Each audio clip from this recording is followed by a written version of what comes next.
प्रेम से बोलिए श्रीमद् भागवत महापुराण की जय। आज सुनिए आगे की कथा। श्री सुखदेव जी कहते हैं, हे परीक्षित, एक दिन नंद नंदन श्याम सुंदर वन में कलेवा करने के विचार से बड़ी जल्दी उठ गए और सिंगी बाजे की मधुर मनोहर ध्वनि से अपने साथी ग्वाल बालों को अपने मन की बात बताते हुए उन्हें जगाने लगे और बछड़ों को आगे करके फिर वे ब्रजमंडल से निकल पड़े। श्री कृष्ण के साथ ही उनके प्रेमी सहस्त्रों ग्वाल बाल सुंदर छीके, बेंत, सिंगी और बांसुरी आदि लेकर अपने सहस्त्रों बछड़ों को आगे करके बड़ी खुशी खुशी से अपने घरों से निकल पड़े। उन्होंने श्री कृष्ण के अगणित बछड़ों में अपने अपने बछड़े मिला दिए और जगह जगह पर जैसे छोटे बालक खेल खेलते हैं उसी तरह से खेल खेलते हुए घूमने लगे।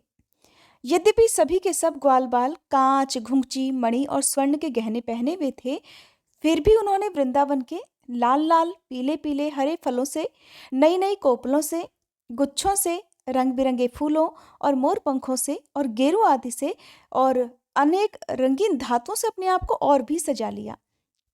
कोई किसी का छीका चुरा लेता तो कोई किसी की बेंत या बांसुरी। जब उन वस्तुओं के स्वामी को पता चलता तब उन्हें लेने वाला किसी दूसरे के पास फेंक दिया करता, दूसरा तीसरे के पास और तीसरा और भी दूर चौथे के पास। फिर वे इसी तरह हंसते हुए उन्हें वापस लौटा दिया करते। अगर श्री कृष्ण वन की शोभा देखने के लिए कुछ आगे बढ़ जाते तो पहले मैं छूंगा, इस प्रकार आपस में होड़ लगाकर ही सबके सब उनकी ओर दौड़ पड़ते और उन्हें छू छू कर आनंद मगन हो जाते। कोई बांसुरी बजा रहा है तो कोई सिंगी ही फूंक रहा है, कोई कोई भौरों के साथ गुनगुना रहे हैं और बहुत से तो कोयलों के स्वर में स्वर मिलाकर कुहू कुहू कर रहे हैं। एक और कुछ ग्वाल बाल आकाश में उड़ते हुए पक्षियों की छाया के साथ दौड़ लगा रहे हैं और दूसरी ओर कुछ हंसों की चाल की नकल करते हुए उन्हीं के साथ सुंदर गति से चल रहे हैं। कोई बगुले के पास उसी के समान आंखें मूंद कर बैठ रहा है तो कोई मोरों को नाचते देखकर उन्हीं की तरह नाच भी रहे हैं। कोई कोई तो बंदरों की पूंछ पकड़कर खींच रहे हैं तो दूसरे उनके साथ इस पेड़ से उस पेड़ पर चढ़ रहे हैं। कोई कोई उनके साथ मुंह बना रहे हैं तो दूसरे उनके साथ एक डाल से दूसरी डाल पर छलांग मार रहे हैं। बहुत से ग्वाल बाल तो नदी के कछार में छपका खेल रहे हैं, अर्थात पानी छप छप करके खेल रहे हैं और उसमें फुदकते हुए मेंढकों के साथ खुद भी फुदक रहे हैं। कोई पानी में अपनी परछाई देखकर उसकी हंसी कर रहे हैं। भगवान श्री कृष्ण ज्ञानी संतों के लिए स्वयं ब्रह्मानंद के मूर्तिमान अनुभव हैं और माया मोहित विषांतों के लिए वे केवल एक मनुष्य बालक हैं। उन्हीं भगवान के साथ वे पुण्यात्मा ग्वाल बाल तरह तरह के खेल खेल रहे हैं। बहुत जन्मों तक श्रम और कष्ट उठाकर जिन्होंने अपनी इंद्रियों और अपने मन को अपने वश में कर लिया है, उन योगियों के लिए भी भगवान श्री कृष्ण के चरण कमलों की धूल अप्राप्य है। वही भगवान स्वयं जिन ब्रजवासी ग्वाल बालों की आंखों के सामने रहकर सदा खेल खेलते हैं, उनके सौभाग्य की महिमा इससे अधिक और क्या कही जाए। हे परीक्षित, इसी समय अघासुर नाम का महान दैत्य वहां आधम का। उससे श्री कृष्ण और ग्वाल बालों की सुखमय क्रीड़ा देखी नहीं गई।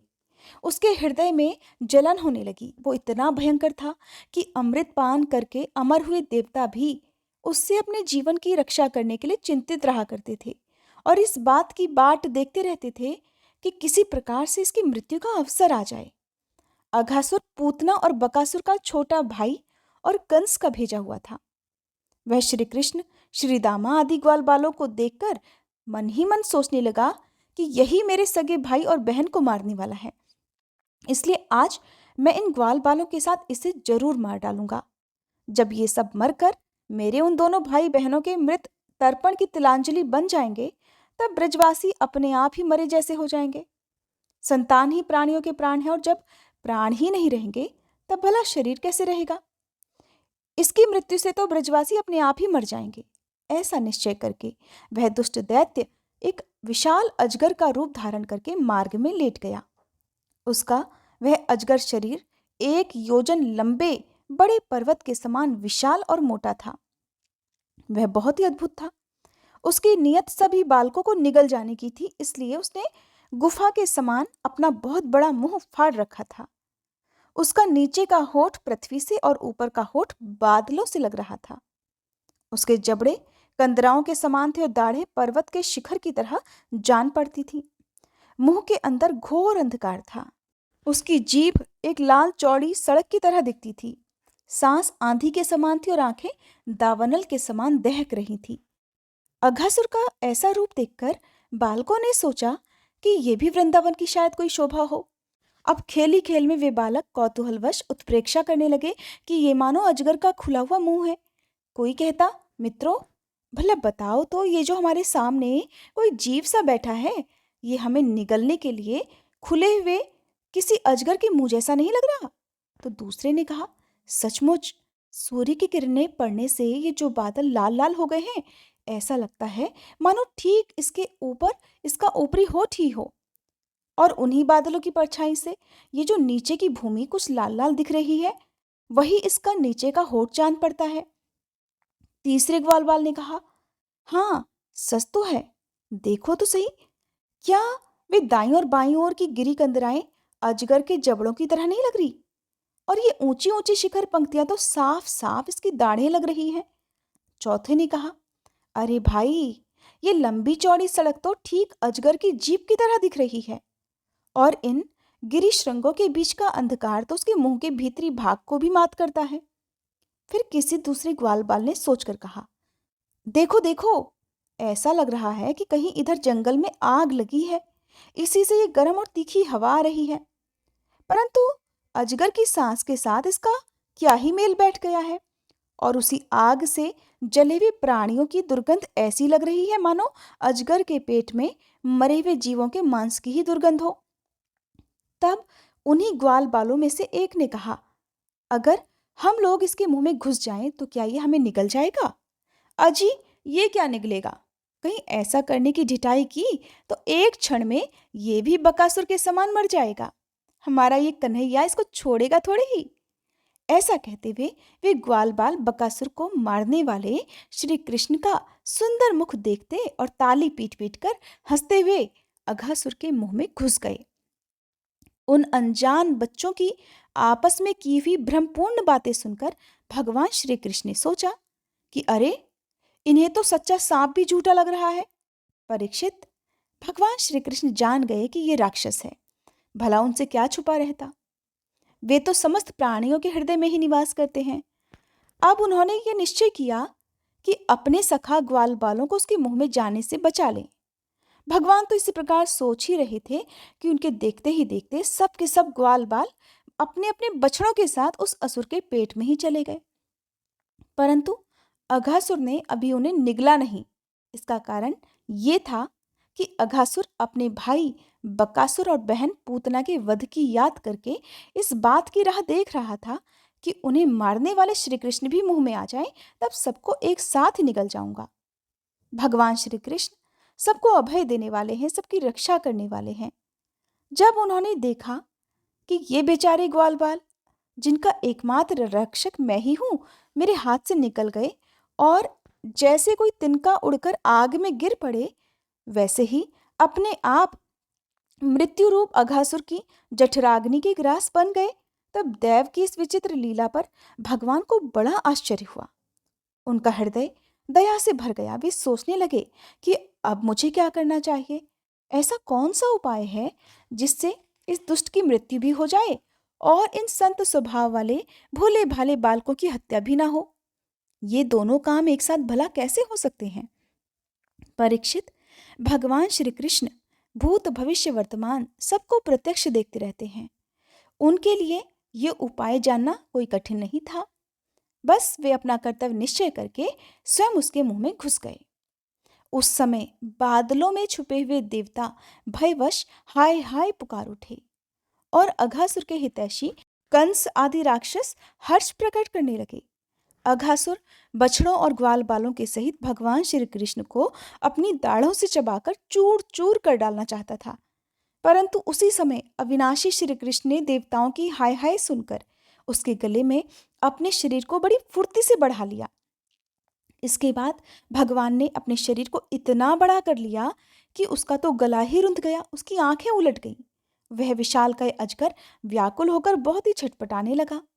सांस रुककर सारे शरीर में भर गई और अंत में उसके प्राण ब्रह्मरंध्र फोड़कर बाहर निकल गए।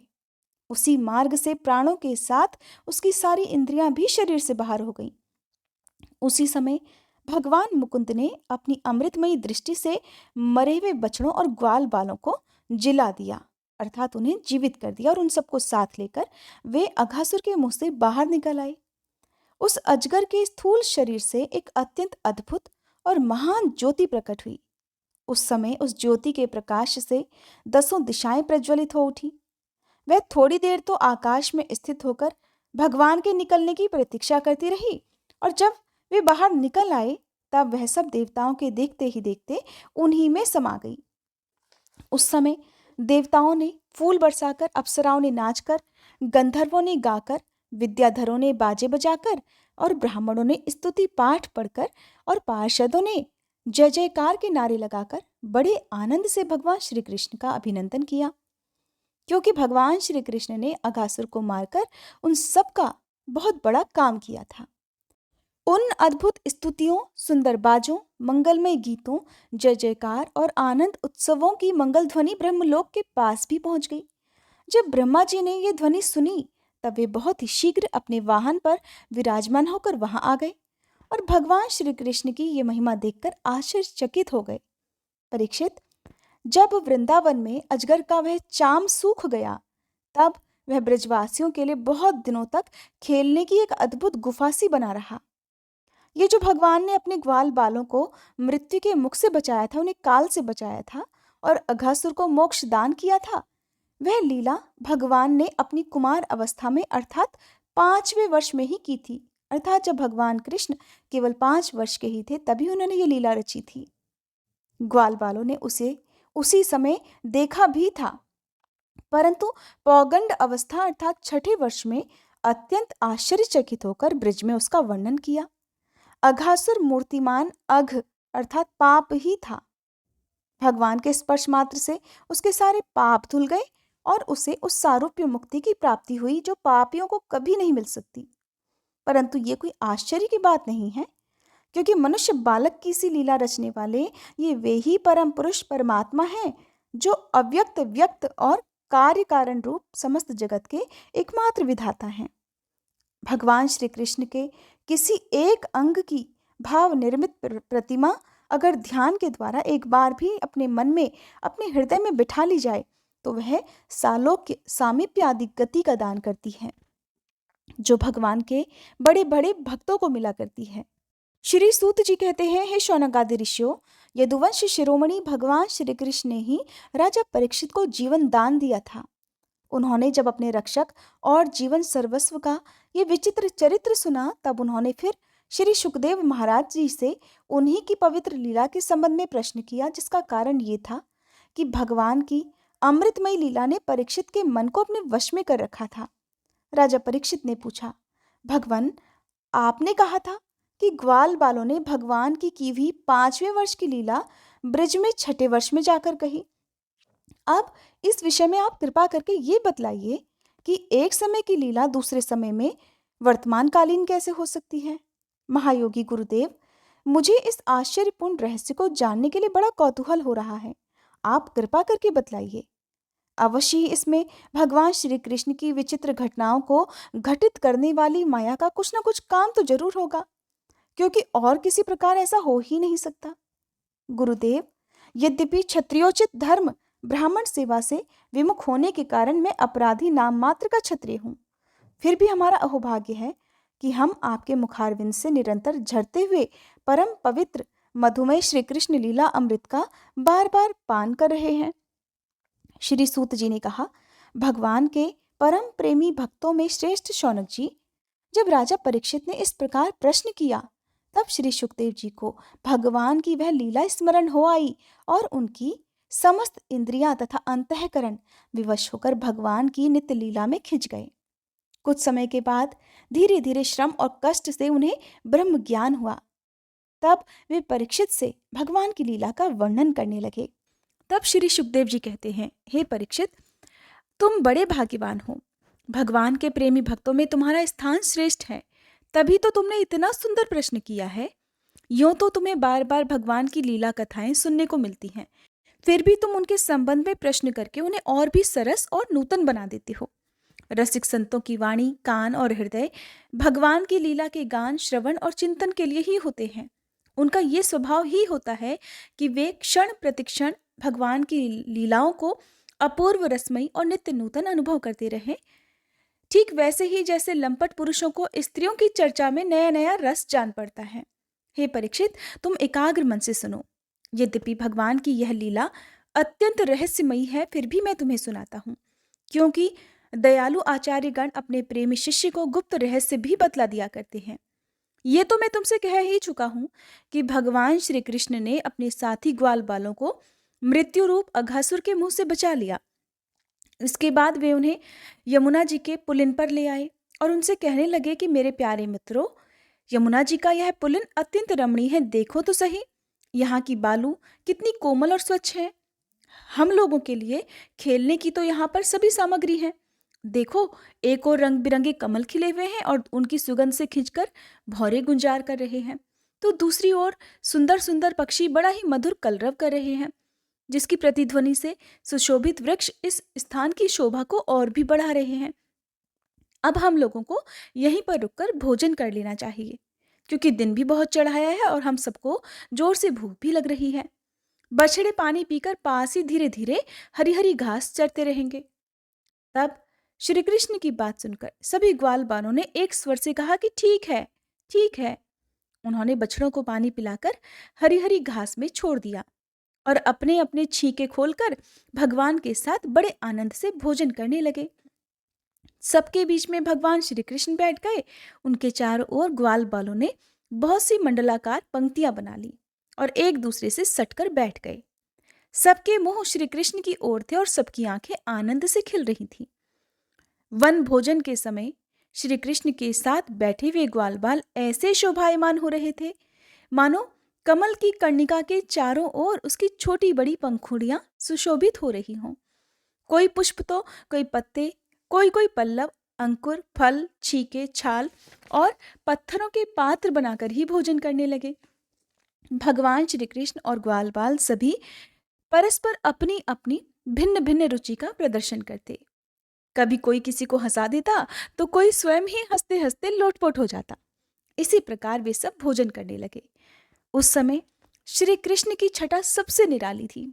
उन्होंने मुरली को तो कमर की फेंट में आगे की ओर खोस लिया था, सिंगी और बेत बगल में दबा लिए थे। बाएं हाथ में बड़ा ही मधुर घी मिश्रित दही भात का ग्रास था और अंगुलियों में अदरक, नींबू आदि के अचार मुरब्बे दबा रखे थे। ग्वाल बाल उन्हें चारों ओर से घेर कर बैठे हुए थे और वे सब के सब बीच में बैठकर अपनी विनोद भरी बातों से अपने साथी ग्वाल बालों को हंसाते जा रहे थे। जो समस्त यज्ञों के एकमात्र भोक्ता हैं, वे ही भगवान ग्वाल बालों के साथ बैठकर इस प्रकार बाल लीला करते हुए भोजन कर रहे थे और स्वर्ग के देवता आश्चर्यचकित होकर यह अद्भुत लीला देख रहे थे। हे भरतवंश शिरोमणि, इस प्रकार भोजन करते समय ग्वाल बाल भगवान की इस रसमयी लीला में तन्मय हो गए। उसी समय उनके बछड़े हरी हरी घास के लालच से घोर जंगल में बड़ी दूर निकल गए।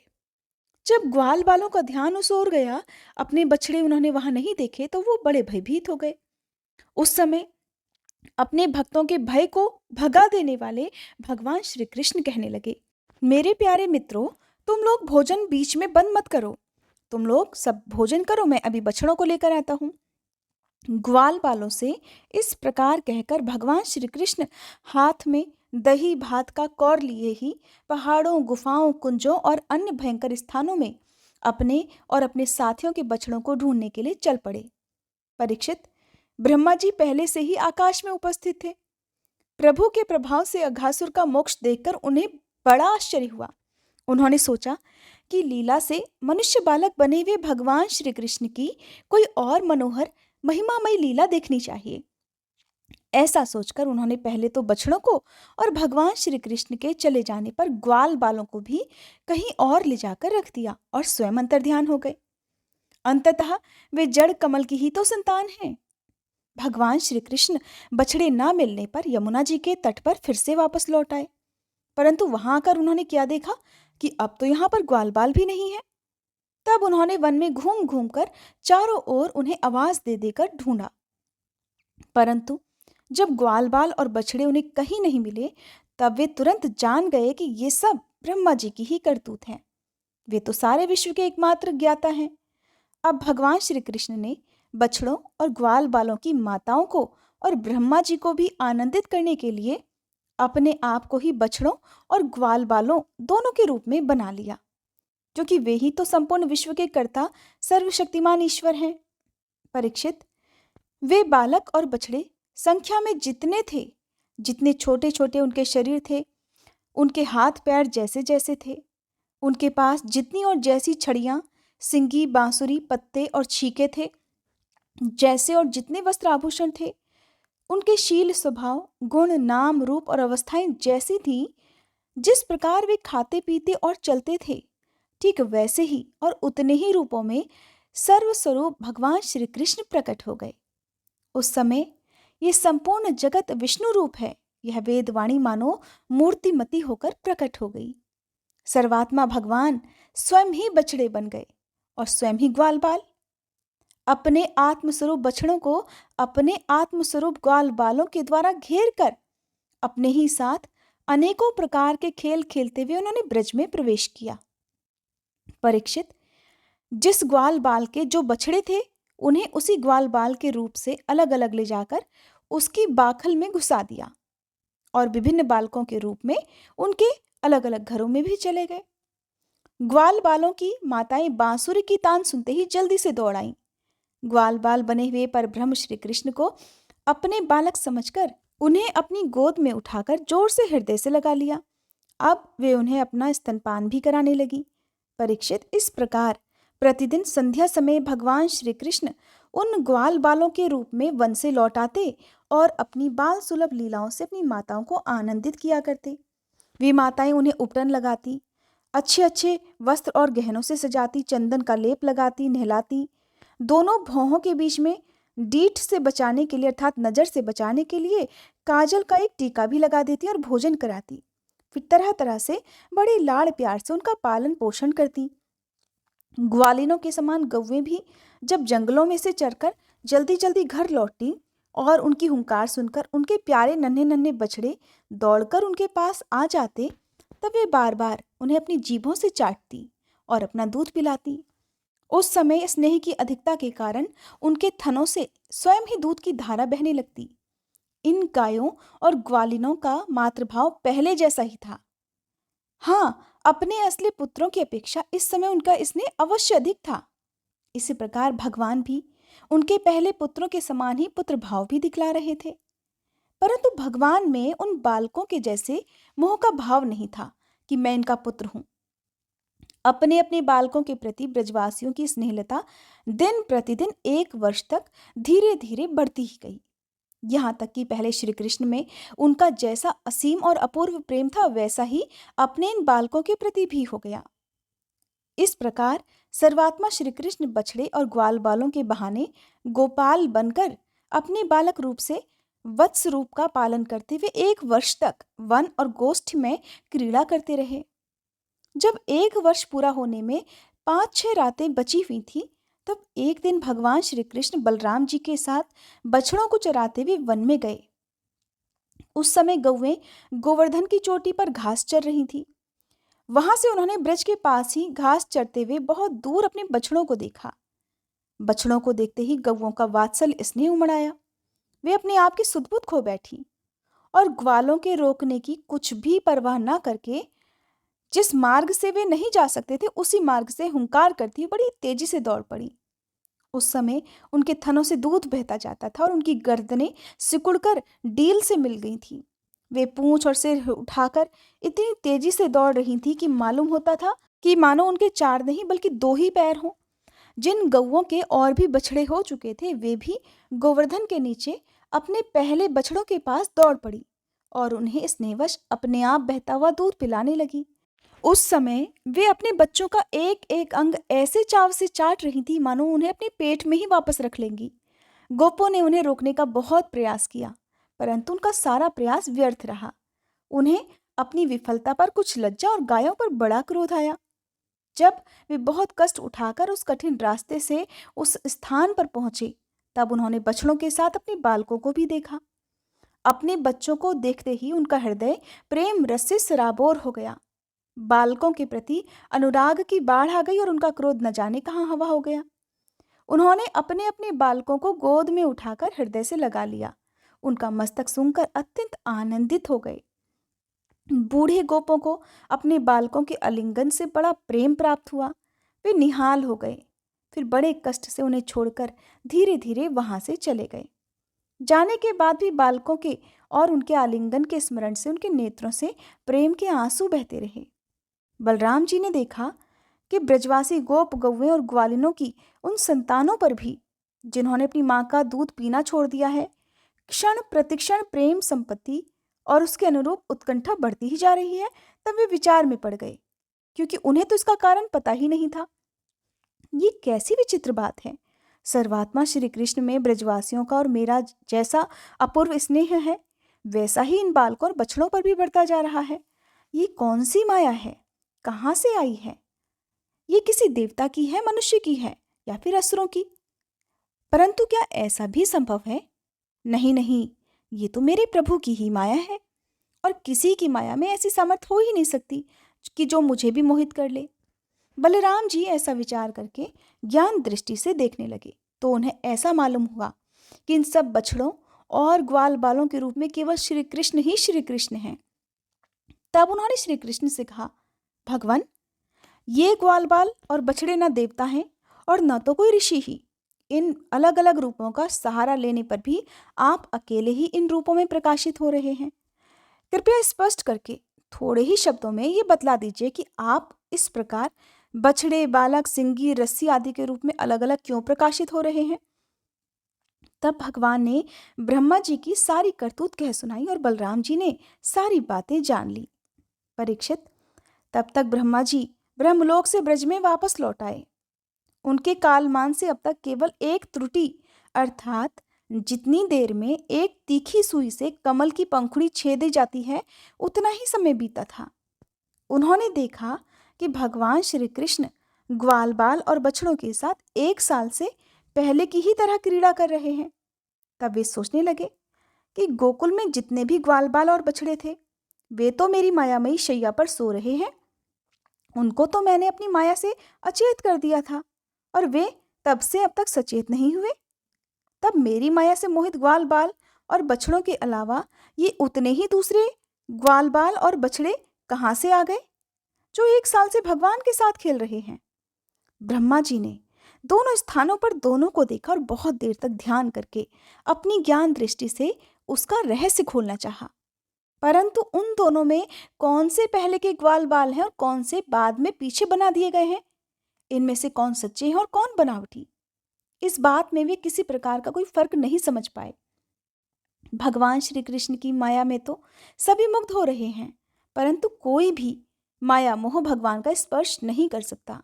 ब्रह्मा जी भगवान श्री कृष्ण को अपनी माया से मोहित करने चले थे, किंतु उन्हें मोहित करना तो दूर, वे अजन्मा होने पर भी अपनी माया से अपने आप ही मोहित हो गए। जिस प्रकार रात के घोर अंधकार में कोहरे के अंधकार का और दिन के प्रकाश में जुगनू के प्रकाश का पता नहीं चलता, वैसे ही जब क्षुद्र पुरुष महापुरुषों पर अपनी माया का प्रयोग करते हैं, तब वह उनका तो कुछ नहीं बिगाड़ सकती, बल्कि अपना ही प्रभाव खो बैठती है। अब ब्रह्मा जी विचार कर ही रहे थे कि उनके देखते ही देखते उसी क्षण सभी ग्वाल बाल और बछड़े श्री कृष्ण के रूप में दिखाई पड़ने लगे। सब के सब सजल जलधर के समान श्यामवर्ण पीतांबरधारी, शंख चक्र गदा और पद्म से युक्त चतुर्भुज, सबके सिर पर मुकुट, कानों में कुंडल, कंठों में मनोहर हार और वनमालाएं शोभायमान हो रही थी। उनके वक्ष स्थल पर स्वर्ण की सुनहली रेखा, श्रीवत्स, बाहुओं में बाजूबंद, कलाइयों में शंखाकार रत्नों से जड़े कंगन, चरणों में नुपुर और कड़े, कमर में करधनी और अंगुलियों में अंगूठियां जगमगा रही थी। वे नख से शिख तक समस्त अंगों में कोमल और नूतन तुलसी की मालाएं, जो उन्हें बड़े भाग्यशाली भक्तों ने पहनाई थी, धारण किए हुए थे। ब्रह्मा जी ने यह भी देखा कि उन्हीं के जैसे दूसरे ब्रह्मा से लेकर तिनके तक सभी चराचर जीव मूर्तिमान होकर नाचते गाते अनेक प्रकार की पूजा सामग्री से अलग अलग भगवान के उन सभी रूपों की उपासना कर रहे हैं।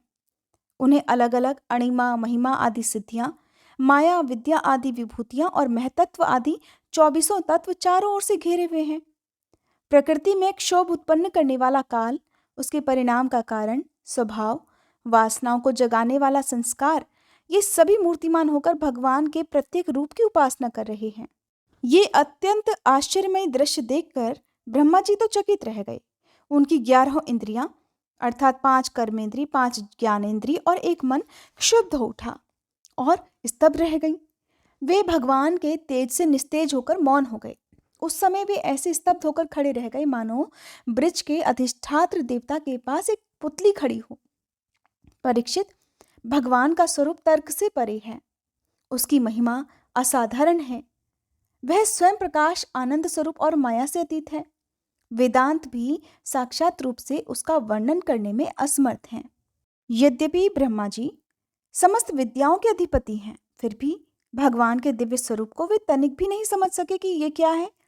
यहाँ तक कि भगवान के उन महिमामय रूपों को देखने में भी असमर्थ हो गए। उनकी आंखें मुद गई। भगवान श्री कृष्ण ने ब्रह्मा जी के इस मोह और असमर्थता को जानकर बिना किसी प्रयास के तुरंत अपनी माया का पर्दा हटा दिया। इससे ब्रह्मा जी को ब्रह्म ज्ञान हुआ। वे मानो मरकर फिर से जी उठे हों। सचेत होकर उन्होंने जैसे तैसे करके बड़े कष्ट से अपने नेत्र खोले। तब कहीं उन्हें अपना शरीर और ये जगत दिखाई पड़ा। फिर ब्रह्मा जी जब चारों ओर देखने लगे तब पहले दिशाएं और उसके बाद तुरंत ही उनके सामने वृंदावन दिखाई पड़ा। वृंदावन सबके लिए एक सा प्यारा है। जिधर देखिए उधर ही जीवों को जीवन देने वाले फल और फूलों से लदे हुए, हरे हरे पत्तों से लहलाते हुए वृक्षों की पातें शोभा पा रही हैं। भगवान श्री कृष्ण की लीला भूमि होने के कारण वृंदावन धाम में क्रोध, तृष्णा आदि दोष प्रवेश नहीं कर सकते और वहां स्वभाव से ही परस्पर दुस्त्यज वैर रखने वाले मनुष्य और पशु पक्षी भी प्रेमी मित्रों के समान हिल मिलकर एक साथ रहते हैं। ब्रह्मा जी ने वृंदावन का दर्शन करने के बाद देखा कि अद्वितीय पर ब्रह्म गोपवंश के बालक का सा नाट्य कर रहा है। एक होने पर भी उसके सखा है, अनंत होने पर भी वो इधर उधर घूम रहा है और उसका ज्ञान अगाध होने पर भी अपने ग्वाल बाल और बछड़ों को ढूंढ रहा है। ब्रह्मा जी ने देखा कि जैसे भगवान श्री कृष्ण पहले अपने हाथ में दही भात का कौर लिए उन्हें ढूंढ रहे थे, वैसे ही अब भी अकेले ही उनकी खोज में लगे हैं। भगवान को देखते ही ब्रह्मा जी अपने वाहन हंस पर से कूद पड़े और सोने के समान चमकते हुए अपने शरीर से पृथ्वी पर दंड की तरह गिर पड़े। उन्होंने अपने चारों मुकुटों के अग्रभाग से भगवान के चरण कमलों का स्पर्श करके उन्हें नमस्कार किया और आनंद के आंसुओं की धारा से उन्हें नहला दिया। वे भगवान श्री कृष्ण की पहले देखी हुई महिमा का बार बार स्मरण करते, उनके चरणों पर गिरते और उठ उठकर फिर गिर पड़ते। इसी प्रकार बहुत देर तक वे भगवान के चरणों में ही पड़े रहे। फिर धीरे धीरे उठे और अपने नेत्रों के आंसू पोंछे। प्रेम और मूर्ति के एकमात्र उद्गम भगवान को देखकर उनका सिर झुक गया। वे कांपने लगे। अंजलि बांधकर बड़ी नम्रता और एकाग्रता के साथ गदगद वाणी से वे भगवान की स्तुति करने लगे। हरे कृष्णा। आज का अध्याय समाप्त हुआ। इसके आगे की कथा आप अगले अध्याय में सुनेंगे। उम्मीद करती हूँ ये वीडियो आपको पसंद आई होगी।